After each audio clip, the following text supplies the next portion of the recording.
retro review. Today's episode I'm doing a turbo controller for the Super Nintendo.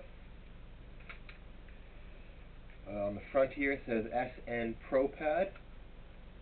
Now on the back it says Interact Game Products SN Pro Pad, and it's got a couple of patent numbers and says that it's made in China. So a couple things I need to mention about this first is I've had this one for quite a few years, and it's made of this kind of clear, hard plastic, and it's actually fairly brittle plastic. Don't know if you can see this, but there's a big chunk missing here, big crack along here, some more cracks along here.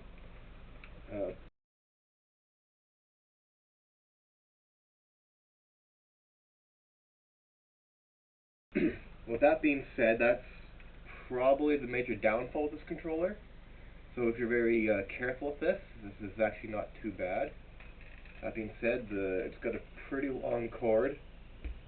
Now another oddity I found about it is it has the slow motion button at the back here. So this only activates the start button, and it's either on or off. And that being said, it's got the colored A, B, X, and Y buttons like I really like.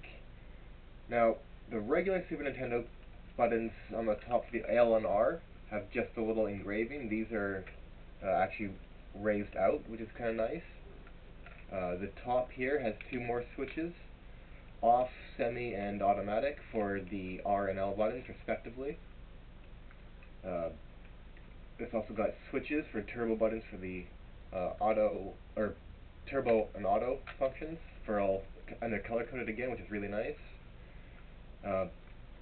One thing I found really weird about this controller is you can see that inside here, it's a spring, but it doesn't actually do anything. It's just for looks. I mean, it's kind of cool looking, but here, maybe you can see it better on this side.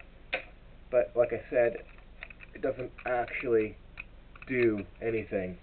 The D-pad is a lot bigger than the Super Nintendo, and the buttons are actually raised up higher than the rest of the base of the controller. So that's pretty nice.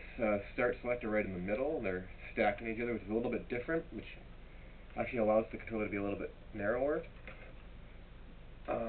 That being said, because of how brittle the controller is, I'm actually just going to give this a 4 out of 5, or 4 out of 10, because it does the turbo the way I like it. It's got the color scheme I like, and it's a clear controller, but you don't get to see the front of the board, which kind of defeats the purpose of having a clear controller.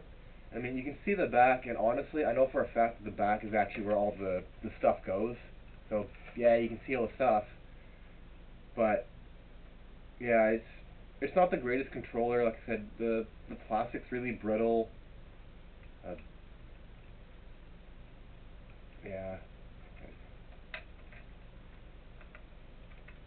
Yeah, no, it's you buy it for looks, and basically that's about it. So I don't recommend getting this one. I mean, it's nice for the collection, and when I was a kid, I was absolutely ecstatic to have this.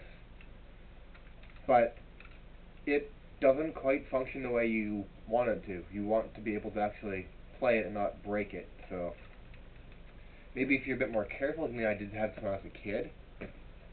But anyway, thanks for watching this video, and there's still some more controllers to be reviewed.